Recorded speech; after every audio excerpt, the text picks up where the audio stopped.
Good morning everyone, how you doing? It's funny kind of sitting back here watching that 10 minutes click on down, although this morning I was busy. Hopefully this is coming through loud and clear. Let me know in the comments because again I don't have my own phone to check. I was busy because the two cameras I'm using were dropping in, dropping out, refusing to communicate with the computer, so I was like, maybe I'm going to air just as a voiceover without my brand new set here and all the good stuff that I spent all that time creating over the weekend.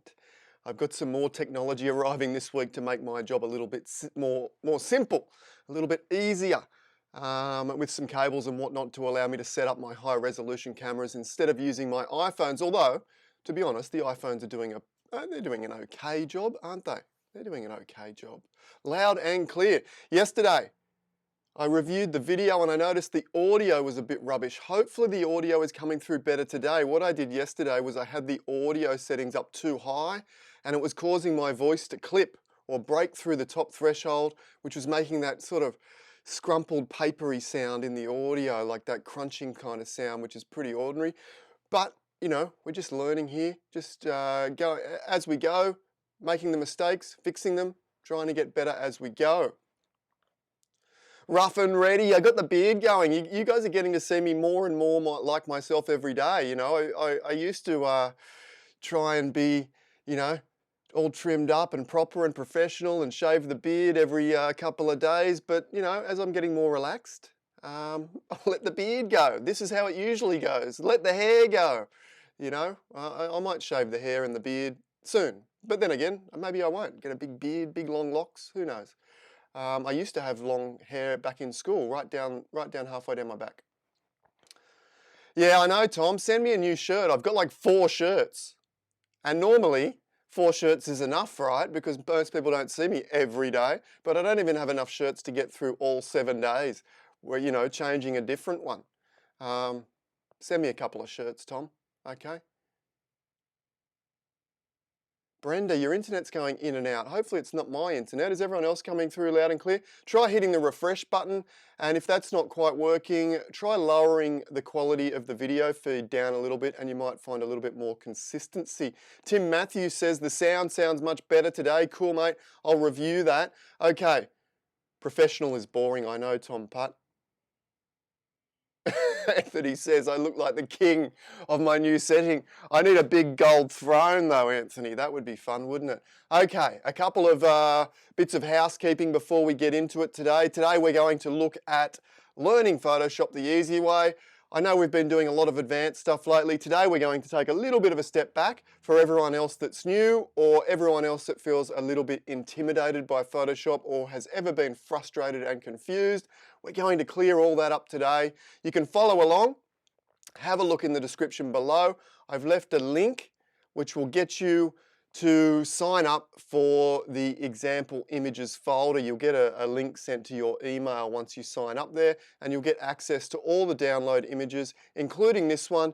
Once you get into that folder, click on the Learn Photoshop folder and then open up into Photoshop the Learn Photoshop image that is within that folder, and we can all follow along at home. Today I'm going to go particularly slow, like I would within my courses at easywayphotography.com.au.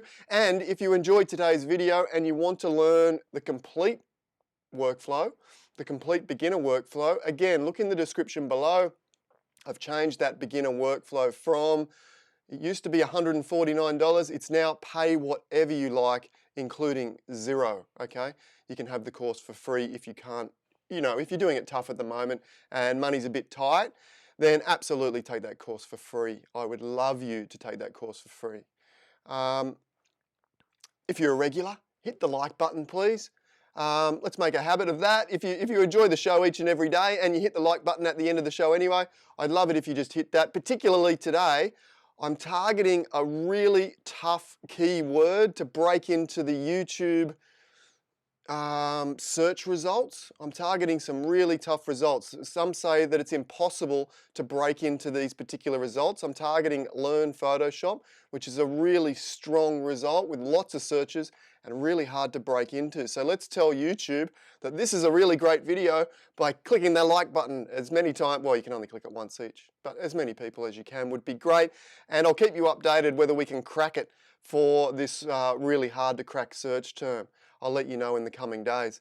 Who knows? We probably won't, but we'll give it a shot anyway, hey? All right, anything else? Top 10 videos down in the description below. We've been doing this for almost 6 weeks now. I think tomorrow is the 6-week anniversary. Maybe it's 7. I don't even know anymore. I've lost track. But we've produced about 30 odd videos. The top 10 are down below. If you've missed any of them, make sure you watch them. I think they're pretty good. You might disagree. I think they're all right. If you're new here, we do this every day, Monday to Friday, in this time slot live right now. Please hit the subscribe button and hit the get notifications button, and you'll be able to join us every day, 5 times a week in this slot. If you enjoy it, maybe you don't. But that's okay. Yesterday we set some records. We had the most views in 24 hours with that video yesterday, which is this image that I have on screen here currently, this Astro image. I showed you how we took that from, you know, pretty flat, pretty lifeless file. In fact, that's not even the raw file. The raw file was much worse than that. And we transformed it and created this really beautiful family scene. This is me and my family here. We had the most views in 24 hours. Thank you guys. That's all down to you guys. We had the most likes of any video in 24 hours. And we had the most dislikes of any video. I suppose that sort of rings true, doesn't it? Because it's not really a traditional Astro edit, so people might have been a bit out of joint with that. And I gave luminosity masking a bit of a hard time too, didn't I? So maybe some luminosity fans might have hit the dislike button just because I gave it a hard time. But what I've done, I felt a bit bad about that yesterday.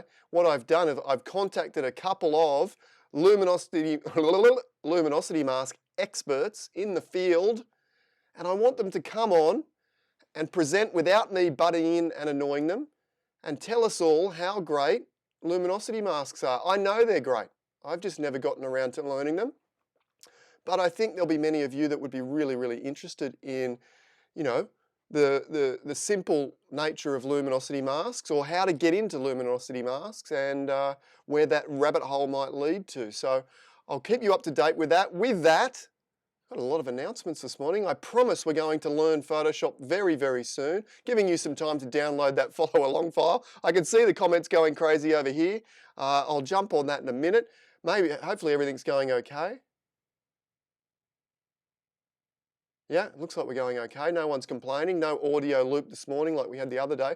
With that, guests coming up. I've been busy yesterday contacting a whole bunch of incredible photographers, my favourite photographers. I'm bringing on my favourites. If you have any favourites, let me know, and I'll look into that and see if I can get them on here too. Drop them just mention their name in the comments there, and I'll have a look. But Thursday this week, and I just saw an incredible teaser video that Paul Holan sent me this morning of a rapid run through a flooded Grand Canyon. They had an incredible adventure. Paul Holan, who's an incredible Australian photographer, did a 28-day trip down the flooded Grand Canyon a few years ago, and he's going to transport us and take us on that journey, a visual journey with his photographs on Thursday. If that doesn't sound amazing, I mean, that sounds incredible. I can't wait. Make sure you're here on Thursday for that. Next week, we've got Mika Boynton on Thursday. Incredibly talented photographer. I'm sure many of you know her or know of her work. She's incredible. Incredible landscapes, incredible aerial photography. She's coming on Thursday. Make sure you're here for that. And Friday, I've got one of Tasmania's most incredible landscape photographers, Luke Sharkey, good mate of mine, incredible astro, Instagram superstar. He'll hate me saying that. If you're there, Luke, g'day, sorry about that. But he'll be joining us on Friday. And big news, I don't have a date yet, but one of Australia's most famous, Christian Fletcher, is going to join us. He said he would join us in the coming weeks. Okay, awesome. Wow, that was an exciting start, wasn't it? Let's get into this. Let me have a quick look Okay, some of you guys are putting some names down. I assume David Patterson. I haven't heard of or seen of David's work, but I will check it out. Leo Meyer. I have heard of Leo Meyer. Definitely. Oh, it lives near me. Okay, I'll check that out too. Okay. A big shout out to Wangi Camera Club. If you're from Wangi, thanks for joining. I think I did a talk. No, I don't think. I know I did a talk down there last year. So thanks for joining. It's great to have you all here. All right, you guys are all having a good time. I love the banter. You're all becoming, you know, friends of the stream and giving each other a bit of a hard time and having a laugh as you go. It's great stuff. All right, let me know if everything's going well. How many numbers have we got? Have we got 100? Have we? I don't know. I don't have the counter on anymore as I just bumped my microphone. Hopefully that didn't change anything. Be sure to hit the like button. I know I haven't done anything yet. I don't deserve a like yet, but we're going to get into it. And of course, if you want to see the video from yesterday where we did this image, jump back into Adam Williams Creative on YouTube, and it is the most recent video there. All right, let's check it out. What we're going to do is, well, in actual fact, let's just zoom up a bit. We're going to take, that's the raw file.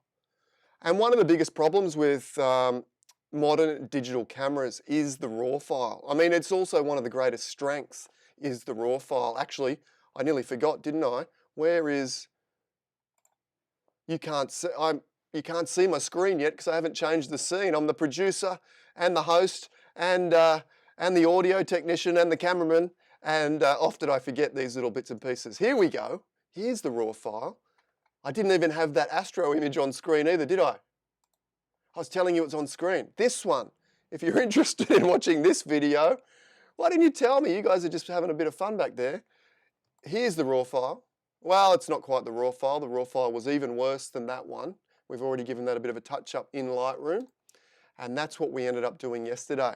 So if you're interested in that, jump back, check that out. As I said, today, we're going to take this raw file, and as I said, one of the biggest problems and advantages of raw files is that they capture very flat images. In fact, that's what they're designed to do. So the disadvantage is your raw files come out looking like this. Okay, whereas if you took a photo on your iPhone takes that photo generally and applies some filters, some contrast, some brightness, some saturation, and you get a pretty good finished product. But when you have a high-end digital camera and you're shooting in RAW, and I recommend you do shoot in RAW, no big deal if you're not, but I recommend that you do, then what you want to do is, or what you need to do, is you need to come into a program like Lightroom or Photoshop or something similar so that you can add the contrast and the saturation and a bit of brightness to the image and really make a finished image, because the images aren't finished. They're kind of, the ingredients are there, but they haven't been completely cooked, completely baked, and I tend to over-bake mine, as you might well know. But today we're going to do a fairly natural edit, a fairly simple edit. Now, you will argue, many out there who start in Lightroom, because I started in Lightroom, many of us start in Lightroom before we shift to Photoshop. Many will say, well, that was a pretty good result in Photoshop, but I could have done everything that you did in Photoshop. I could have done that in Lightroom. And you'd be right, absolutely. With this particular workflow, you could probably achieve the exact same result, maybe with a few different tools, you could achieve the same result in Lightroom. So then becomes the question, well, why would I ever bother going to Photoshop if I can do, those simple edits in Lightroom? Well, the thing with Photoshop is, well, actually, I'll go the other way. The thing with Lightroom is you're going to, at some stage, more than likely find the boundaries of Lightroom. As you progress through your photography journey, you will find, oh, I'd really like to do this. I'd like to blend these images, or I'd like to make, something bigger or something smaller, or add a new sky, or, all of these different things. And maybe in the coming videos, I'll do a comparison Lightroom to Photoshop and show you all the things that Photoshop can do that Lightroom can't. So the trap is, even when you learn the early Photoshop workflow, you'll still be thinking, oh, but I can definitely, achieve that result in Lightroom. So I'm not going to invest my time in Photoshop. But what will happen another year or so, or 2 years later, you will come to the point where you say, oh, I'm stuck in Lightroom and I can't do this or I can't do that. And I don't have the Photoshop skills because I kind of ignored that to be able to move forward and be able to do those more advanced techniques in Photoshop. So the reason you need to learn Photoshop, for most of us, and some of us don't need it, some of us are completely content with what Lightroom can do, and that's okay. But the reason I would recommend to learn Photoshop is it unlocks your full creative potential. It's going to allow you to create anything that your imagination, your vision can come up with, okay? So even though this workflow that I'm going to show you today could be done in Lightroom, it's the first stepping stones to completely unlocking your full creative freedom or your full creative potential. And I think that is a really good incentive to, learn the foundation of Photoshop. I've got 1,000 fluoro orange questions. Turn to the right. Ah, yeah. Thanks, Tim. I'm not very good at this, am I? Oh, I just had that big sort of monologue there talking about Lightroom and I was looking at the wrong camera. This camera is for the screen and I was looking, oh my gosh. I'm new to this. I'm new to this 2-camera setup, as you might know. I only started with a 2-camera setup yesterday and I did a better job yesterday. Failure is something that I embrace though. So anyway, profile. Showing my best side, some say. That's why I had 1,000 different fluoro orange questions. Sorry about that, guys. I will try. Well, we're here now. I'll try and stick with you guys.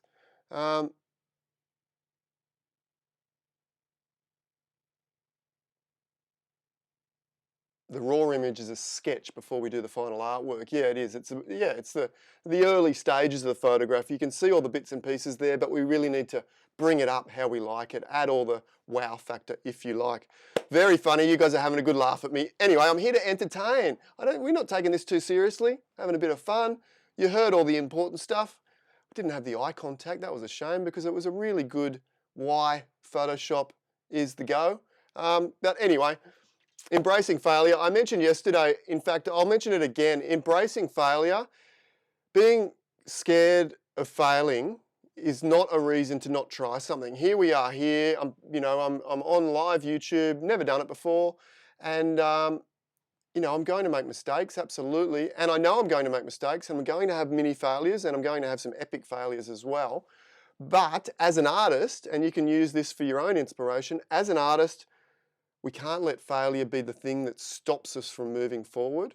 We know we're going to fail, and it's okay to be scared of failing. And no, I'm nervous of failing all the time. But we need to know that failure is going to be a part of that success. So the same within Photoshop, the same within image creation. If we're not seeking or putting ourselves in a position to potentially fail, we're not really on the edge of our creative limits, okay? And I am right on the edge of my creative limits as far as YouTube is concerned. Absolutely, I have no idea what I'm doing really, as you can see.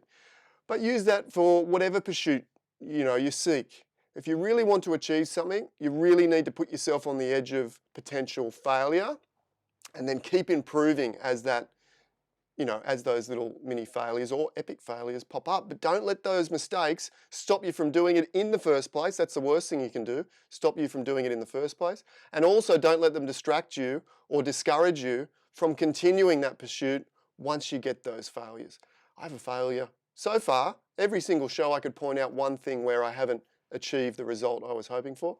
And we've already got that out of the way this morning. How good's that? Let's get into... What are we? We're about 20 minutes in. I haven't even done any Photoshop. We should do. Let's do some. All right. If you don't fail every now and again, Roberta says, then you will never improve. You'll never improve. And I agree with that 100%. Failure is the key to all the successes in life, okay? If you're not seeking failure, then you're not trying hard enough, I don't believe. All right, so keep that in mind. Don't let it scare, well, do let it scare you. It is scary, it makes me nervous, but don't let it discourage you. Okay, this is what we're going to edit to, something like this. And you can see, that's the result we're aiming for. This is the raw file. Raw files are incredible at capturing information. They are terrible at processing that information into a really pleasing result. So the advantage of raw files is they capture a lot of information. The way they do that is to compress the light. So they purposefully compress and flatten the light to fit more light into the frame. And that is very, very good. as far as being able to, capture a huge range of light, but it's very, very bad as a straight out of camera result, okay? You'd get a better result from your iPhone than what you would from most RAW files, okay? But then we're going to take them into Photoshop and produce something really, really beautiful, hopefully. Sonia says she'd better try luminosity masking again. Maybe I should try luminosity masking again. Let's get one of the experts on and show us what we're all missing out on, hey? Okay, let's do this. Now, the workflow that you'll find in the description is the complete workflow. It's a 5-step workflow. The first step is the RAW conversion stage where we take the photo into Lightroom or Adobe Camera Raw, and we do some really important things like noise reduction, sharpening, or early stage sharpening. We often reduce highlights, and we do some lens correction stuff, these types of things. Glad that I've got you in contact, eye contact now. Okay, so we do those kind of things. I've already done that. If you want the full complete workflow, as I said, you can grab it for free. It's choose whatever price you like, it's down below. Then we come into Photoshop and we do file correction. We do things like color correction. We do, what else do we do? Straighten the horizon, we do dust removal, and we do something called auto curves, okay? I've already done the straighten the horizon, the dust removal, and the color correction on this particular image. What is that layer? I'll remove that. That was me messing about previously. Okay, so what we need to do, did that slightly change the image? I think it did a little bit. Anyway, there you go. So that's the raw file there. What we need to do is an auto curve technique. And again, that dust remove, the easiest way to dust remove in Photoshop, and it is easier in Photoshop than Lightroom, significantly easier. And that's why I do if anything's better in Lightroom or Photoshop, I'll do my editing in the one that's going to give me higher quality. And then if they're equal, if they both produce the same result, I'll do that particular technique in the software, Lightroom or Photoshop, that is easier. Dust removal is much easier in Photoshop. So check out the complete workflow in the description if you're interested in learning the complete beginner workflow. Okay, let's come down here. In the bottom right corner, we have all these icons down here. These are going to be relatively important, particularly for this basic workflow. This little icon here, the circle, half black and half white.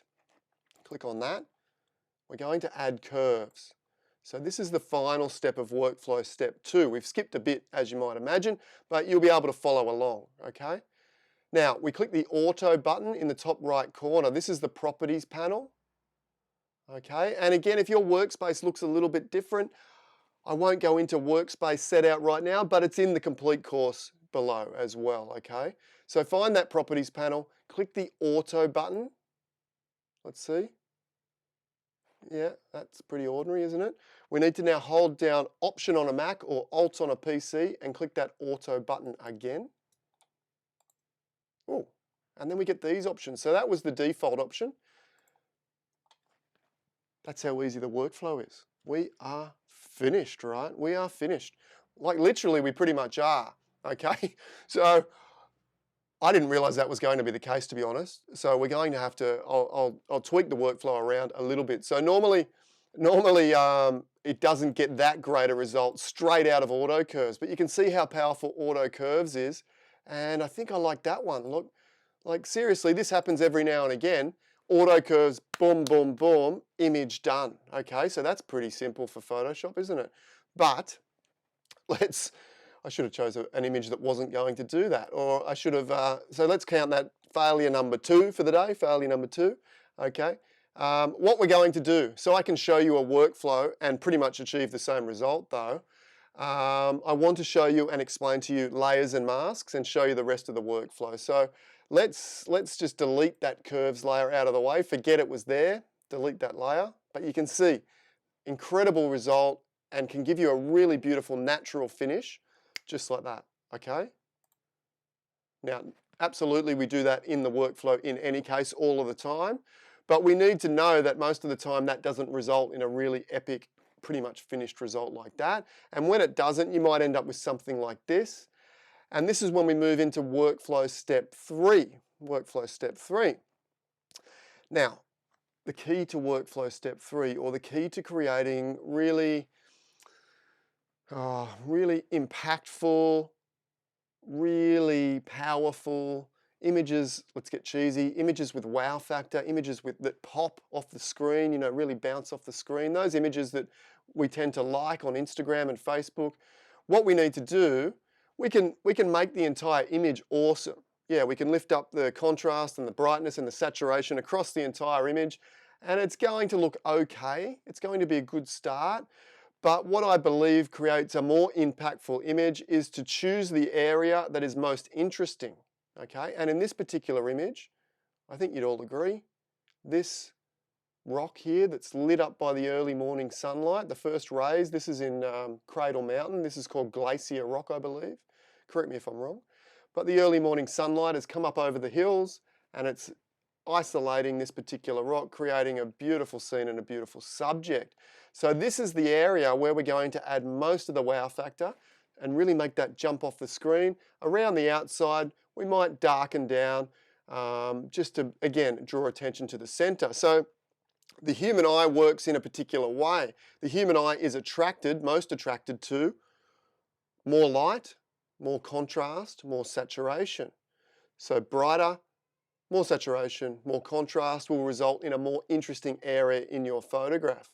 And what I tend to do is I'll target that particular interesting area and make it as interesting as I possibly can by adding a little bit more light, adding a little bit more contrast, adding a little bit more saturation. Then the areas around the outside, we could add all of those things as well, but what that does is it makes the entire image awesome, and then nothing really stands out. So around the outside, we might do the opposite. We might darken, we might lower contrast, and we might even lower saturation. We may not need to do all of those things, but that's the technique.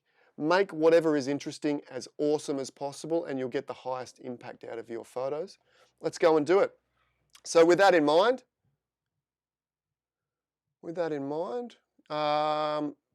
what we're going to do, as I said, is we're going to add a little bit more light, a little bit more contrast, a little bit more saturation to this interesting area. Let's do that. Let's do light first. Move down to that black and white circle, the little cookie, black and white cookie. These are all the adjustment layers. Now, the beautiful thing about the workflow that I use and I teach at easywayphotography.com.au, shameless plug, is here we have about 20, 25, I've never counted them, I should. I never counted them. About 20 layers, different adjustment layer types. In my most basic workflow, we use like 3. That's it. That's all you really need to create really impactful photos is 3. Now, as we go through the more advanced levels of my Photoshop courses, we will add in most of the others and really work on the subtleties of what they can do and how they can improve your image, okay? But most of the heavy lifting is going to be done with about 3 adjustment layers. So we don't need to really learn all the other ones, particularly at the beginning. Same with all the Photoshop tools over here. There's about 100 different tools. Guess what? We only need about 5 of them. So that makes learning Photoshop really, really easy because we're not going to worry about the other 15 there, the other 95 odd tools there or however many there are. We're going to focus on the 5 that we need as photographers. Same with the adjustment layers. We're going to focus on the 3 that we need and really build our confidence and build that foundation so that we can hopefully create beautiful images like we're about to do here. So let's click on that black and white circle, curves layer. Curves does all of our lightening, darkening, and contrast adjustments. Now, you might argue, but hang on a minute, there's a layer there that's called brightness and contrast. Surely that is the one that can do brightening and contrast better. No, it basically does it the same. That's one of the confusing points about Photoshop, is that there are hundreds of different ways to do exactly the same thing. So you think, is this better? Is that better? Curves is better, or at least I believe curves is better, because curves can do everything that the other layers can do, but in reverse, the other layers can't do all of the finer adjustments that curves can do. So I stick with curves, which makes life a little bit easier and a little bit more consistent for the workflow as well. Let's brighten up. Now for curves, for brightening and darkening, we place one point in the middle. Just click the mouse in the middle of this graph on that line. Brightening, we just pop up a little like that. You know, this image doesn't need a lot of brightening. It's quite a bright raw file. So just a little bit like that. And if we were to darken, we would drop down like that. And you can see that actually starts to add impact by darkening. And we will come back and darken some areas as well. But remember, we're going to lighten, add contrast, add saturation to this area. So let's do that. We'll just pop that up like that. Now, this is where the key to Photoshop comes in, and the power of Photoshop is within the layers and masks. Now, we discussed layers. The layers are all of these different layers here. They're the adjustment layers. The way the workflow generally works is we choose what we would like to do next. So I already chose that. I said, let's brighten up the main subject here, that rock in the middle. Then I choose the appropriate adjustment layer for brightening, darkening, and contrast. I always use curves. Okay, we bring up the curves. We apply the adjustment. That's the next step. And then we use the layer mask to paint the adjustment into the specific area. Now this adjustment, I only want it in the middle here. But you can see as I turn that on and off, it's only subtle, but it's affecting the entire image. So what we need to do is use the layer mask. Now the layer mask is this little white square here. Can you see that there? That little white square on the curves layer itself, that's a layer mask. And if we think of the layer mask as a window, and when the window is white, it's clear. And as you know, with a clear window, you can see right through it. Okay? Now, when the window is clear, it allows the adjustment layer to pass right through and affect the entire, side to side, top to bottom of all the photo below. You can see that there, before, after, brightening everything up. Because the window is clear, it's passing right on through, affecting the entire image. Now the next step of the workflow is we invert that window to black. We change the window from white to black, and when the window's black, we can't see the adjustment layer at all. Watch this. We press Command or Control I for invert, It's gone black, and you would have noticed that change on screen. And if I click this now, on, off, on, off, it's doing nothing. But we can see the adjustment layer is still active up in our properties panel here. It's still there. But because the window is black, it's not letting anything through. And this is the key. If we now grab a white brush and start cleaning that window in the specific areas where we want the adjustment to fall through, we will be able to add that adjustment specifically into the areas where it's required. B for brush. Again, I will go into much more detail on the brush itself and how it works and why we do specific settings in the complete course, which you can find in the description of this particular video. However, for this, we're going to set the opacity. If you're following along, set your opacity up the top here to 30%. Set your flow to roughly 50%. As I said, I'll go into detail why that is the case in the complete course. And then there's a little menu up here, the second menu along, or the third icon along the top bar. Click on that. Make sure your hardness is at 0. That's important. Those brush settings, 0 hardness, 30% opacity, 50% flow, are going to do you for the first couple of months in Photoshop, more than likely, okay? Peter Hammer says, totally agree. You don't need to use 90% of Photoshop. Absolutely. When I was learning Photoshop, I got frustrated with a lot of the courses that I bought because they were teaching a large percentage of Photoshop, and I was like, well, I don't need that. Why am I watching this and wasting my time? I don't need it. So I've designed a course that is just the 10% piece that we need as photographers to create really beautiful images. I haven't done that for you yet, have I? But when we get to the end, hopefully you'll agree. Now, we've got our white brush. The brush palette is this one here. What I want you all to do, if you're following along, click that little tiny black and white square, the little tiny one, little black and white square. That will reset your palette to pure black and pure white. We only ever use pure black or pure white on our brush in my workflow. So you don't want red or pink or blue on there, just white and black. That's all we need, and you'll understand why in a moment, hopefully. This little arrow, see that little arrow, double arrow icon, that switches between the colors there, black and white, and the color on the brush is the color on top, okay? And then the color below is the color we can switch with on the palette. We want white. So make sure those little 3 icons look like that. Click that one, make sure white's on top, and we're ready to go. With a white brush, what we can do now is just click, click, click, click, click, and paint in a little bit of light, just like that. A little bit of light, And what you can see, if I turn the layer on and off now, see that little subtle effect in the middle? Off, on. A little bit of brightness in the middle, off, on. And if we look at the layer mask, if I hold down Option or Alt, you don't need to follow this. If I hold down Option or Alt and click on the layer mask itself, you can see we've cleaned the window in the middle, allowing the adjustment to go through. And we haven't cleaned the outside, so none of that adjustment is coming through that black section of the window. Absolutely perfect. If you're not quite following along exactly, stick with me because we're going to repeat that process a number of times and I'm sure it will make more sense. Debbie's late. Alarm didn't go off. That's okay, Debbie. If you're new, if you're joining us for the first time today, we do this every morning at this time slot, which is 10 a.m. Sydney time. Hit the subscribe button, hit the notifications bell to make sure that YouTube sends you an alert to your phone, an email to your email account, and you can join us here again for the live shows. I've got something incredible tomorrow. I'm not going to tell you, but it's going to be a lot of fun, a really popular one, I think. Okay.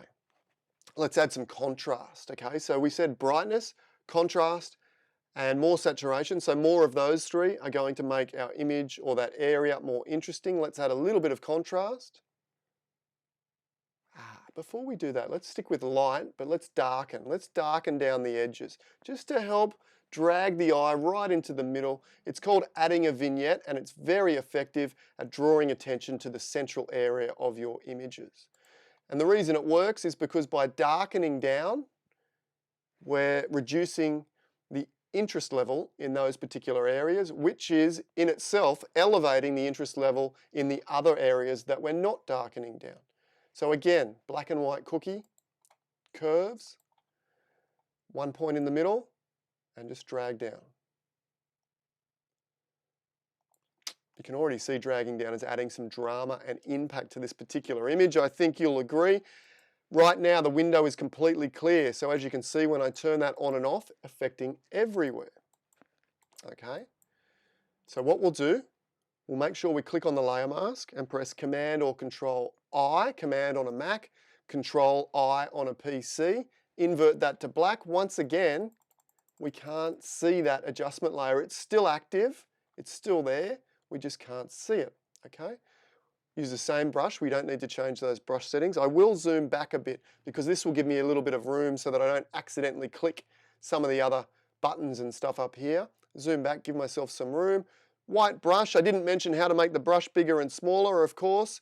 This menu here, you can make the brush bigger and smaller via size. You can also access that menu by right-clicking on the image itself and then clicking, off somewhere over here on the header bar I normally click.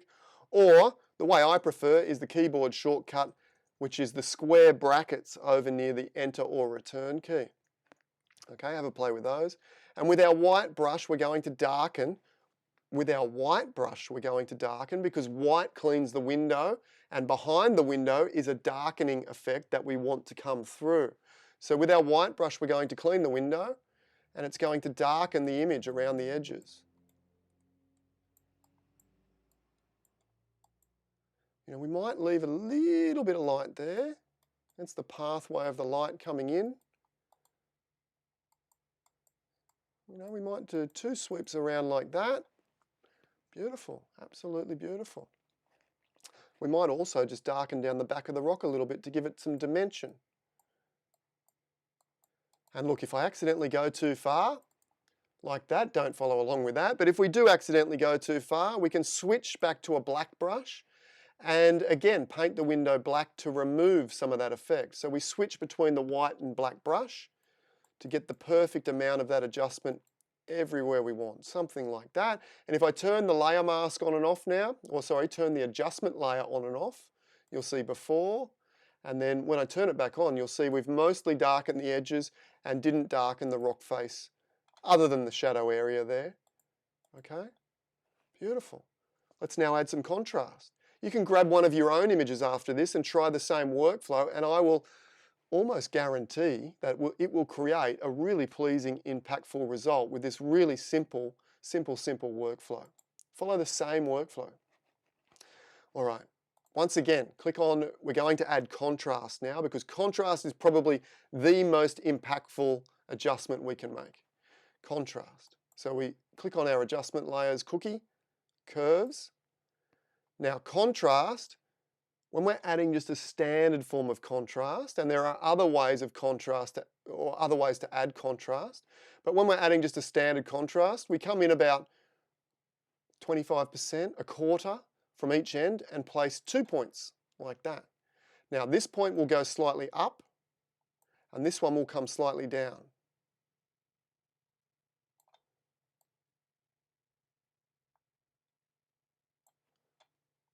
Pretty good, we're getting there. And you probably say, well, the auto curves did all your hard work right in the beginning, and absolutely I'll agree, I should have done a test run, but I thought this image was a beautiful image for the example. I didn't realize auto curves was going to be and just finish the image in one go, but it did, didn't it? Once again, we can see that contrast is affecting the entire image.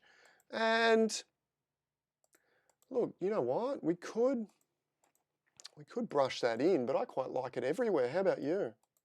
I think we'll just leave that like that.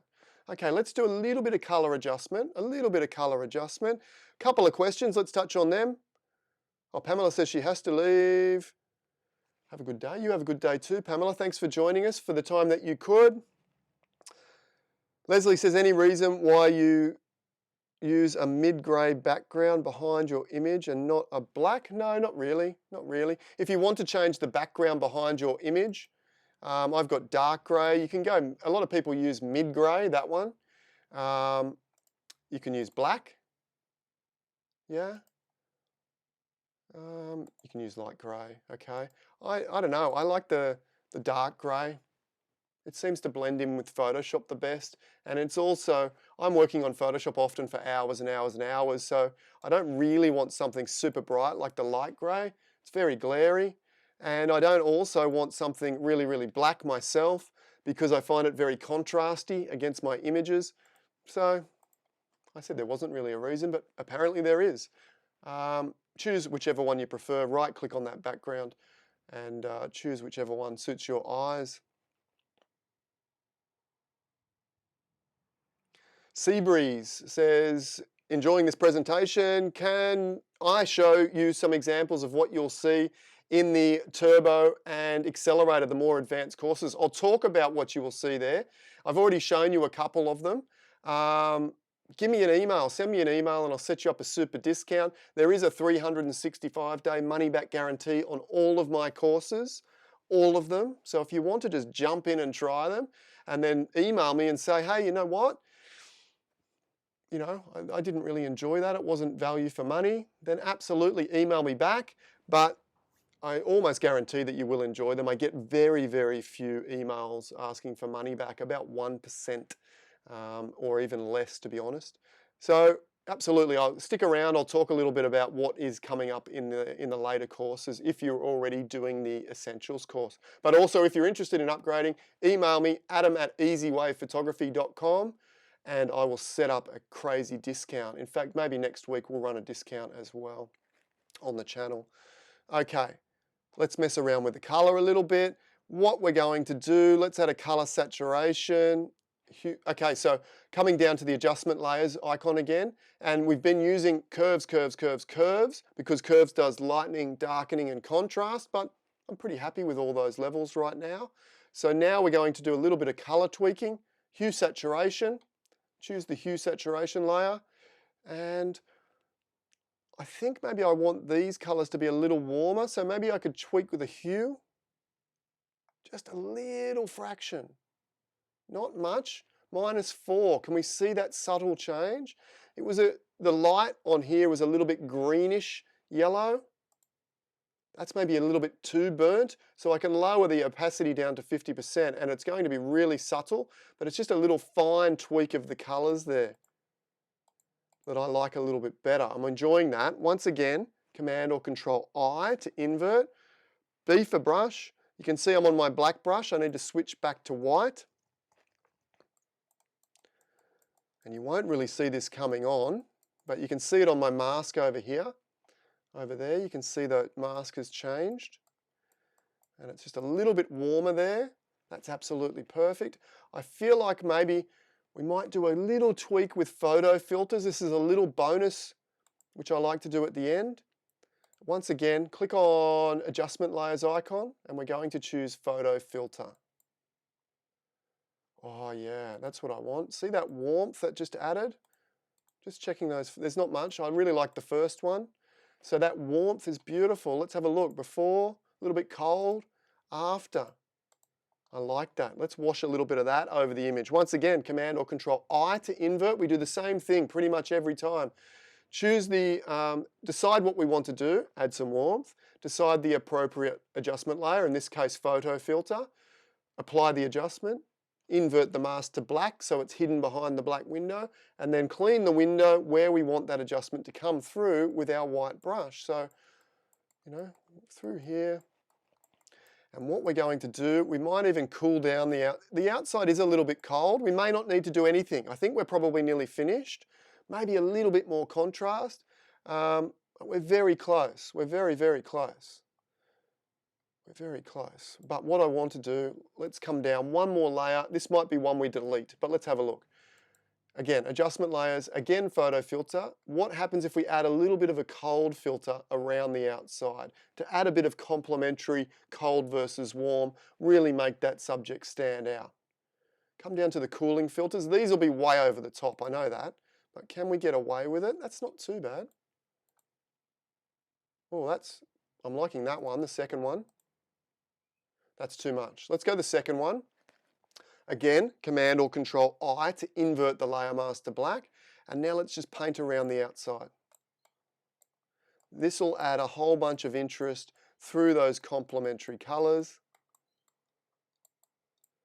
So although auto curves did all the heavy lifting in the beginning, we can get a little bit more personalized with the colors and this and that as we move through Photoshop by doing it ourselves, and that'll make more sense as you go through more images. When you try that auto curves, often it won't do what auto curves did in this particular tutorial. I didn't straighten the horizon. Is it straight? I said I did do it, but I'm not sure. I know. Well, it's debatable, isn't it? Maybe that side should match with that side, although that side is drifting into the distance, so it's a bit of a tricky one. We can bring in a vertical and compare the reflections. No, that's pretty good. See, that's when you have a tricky horizon, but you've got reflections, you can compare the vertical reflection as well, and that looks pretty good. Clear guides. Okay. I think that's pretty good. Let's have a look at before. Hold down the Alt button, click on the background layer. Before, flat, bit lifeless. It's got beautiful light. It's a great starting point, one of my better starting points, absolutely, but it's not there. It's not singing. It doesn't have the wow factor. It doesn't have that light really exploding out of it. Have we managed to achieve that? I think we've done a pretty good job. How'd you guys go at home? If you were following along, how'd you find that? Once again, that's workflow step 3 in the complete workflow that you'll find in the description below. And be my guest, sign up for free if you like, or a small donation is always much, much appreciated if you can afford it. You'll also learn step flow 4, which I show you how I like to save my files, okay, the formats I like to save in to make sure we don't accidentally save over our beautiful high-res layer file with a tiny little Instagram, because we need to make our files smaller for Instagram. And we'll also, in workflow step 5, look at how we resize, sharpen, and change the color space ready to post to Facebook, Instagram, and our websites. Now I mentioned, and if there's any questions, shoot me some questions today. I'd absolutely love to hear some questions from you. But we did get a question, what is in the intermediate and advanced courses? Well, the essentials course that is in the description below is the complete foundation of the entire workflow. It is the same, the beginner workflow is the same workflow that we work on in the intermediate and advanced, which makes that really easy to learn. What we learn in intermediate is some more masking techniques. We look at the quick selection tool. What else do we look at in there? We look at more of these adjustment layers here. We look at something called split curve contrast. We look at, what else are we doing? In the advanced technique, we also do print workflow. Let me just jump over. Let me jump over here. Let me jump over, see if I'll take you on a guided tour. This is easywayphotography.com. Lucky I don't have any naughty sites there on my quick go-to thumbnails, at least I hope I don't. No, of course I don't. Oh, no, I need my courses.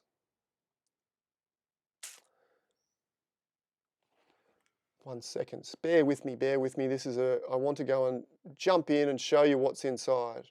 Let's go and have a look at the accelerator workflow first of all. One of the benefits is you get a lot more structure with my workflow, okay? So on the YouTube channel and in YouTube and Google generally, you'll find lots of random techniques, but you don't know where to apply those random techniques. If you put the random techniques in the wrong area, you're going to emphasize noise and artifacting and get a really ordinary result, and you'll be scratching your head. I'm doing what Adam told me to do, but it's producing these really weird noisy artifacts. Well, you're probably putting it in the wrong position. You're doing it in the wrong order. Okay, so you get a really incredible order. We look at noise reduction and sharpening. Actually, that's in the beginner course as well. We look at saving time with import presets in Lightroom, removing large objects, basic selection tool, quick selections, another auto curves color correction technique as a backup for the one that we learned in the first course.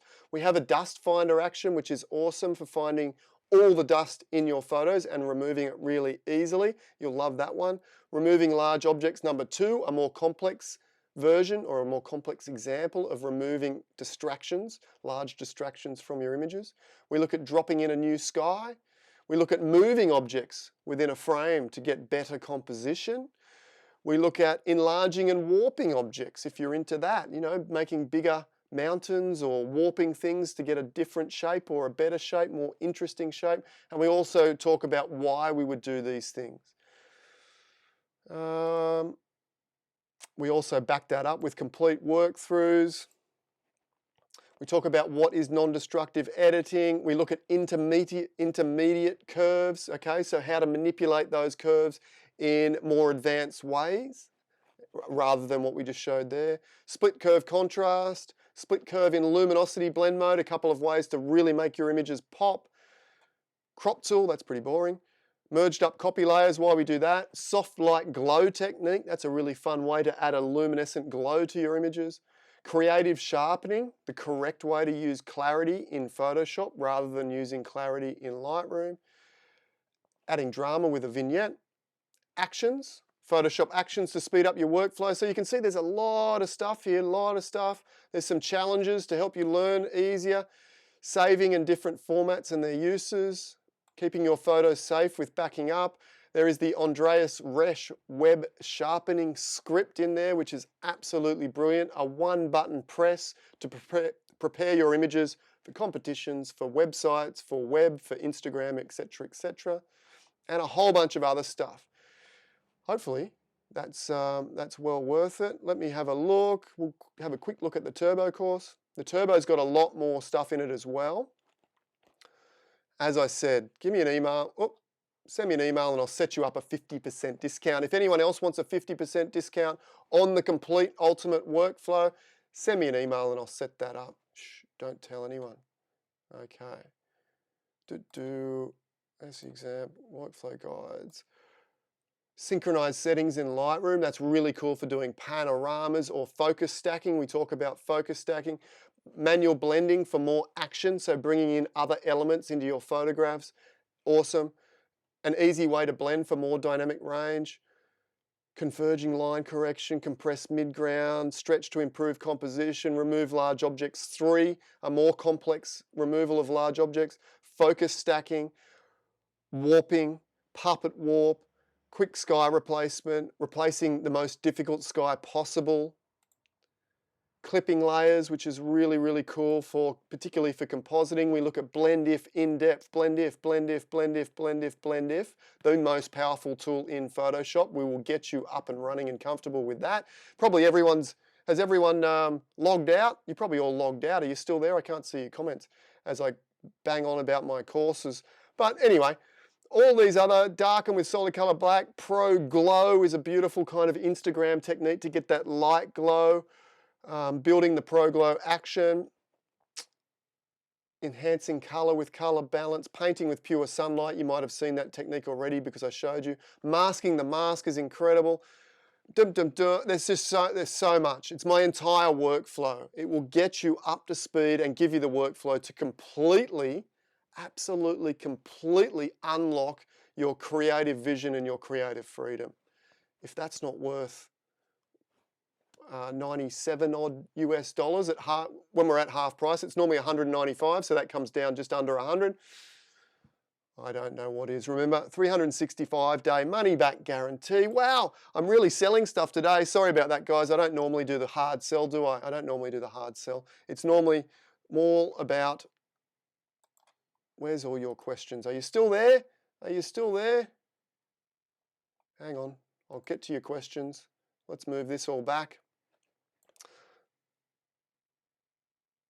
Tom Putt, 100% discount, mate, for you. Anything, Tom, absolutely. 147, we're all still here. Thank you, guys. 154, once again, thank you. If you could do me a massive favor, if you're still here, thanks for watching along. I appreciate all of you coming here and giving me some meaning and purpose to my morning. I love it. If you wouldn't mind, hit the like button. I would really, really appreciate, particularly on this particular video. Tomorrow, I promise you, we're going to do something really creative, really fun. It's going to be one of the most popular videos. Oh, putting the pressure on myself, aren't I? One of the most popular videos to date. So if you could do that, that would be fantastic. Have an incredible day. I look forward to seeing you again in the morning. Stay safe, stay well, love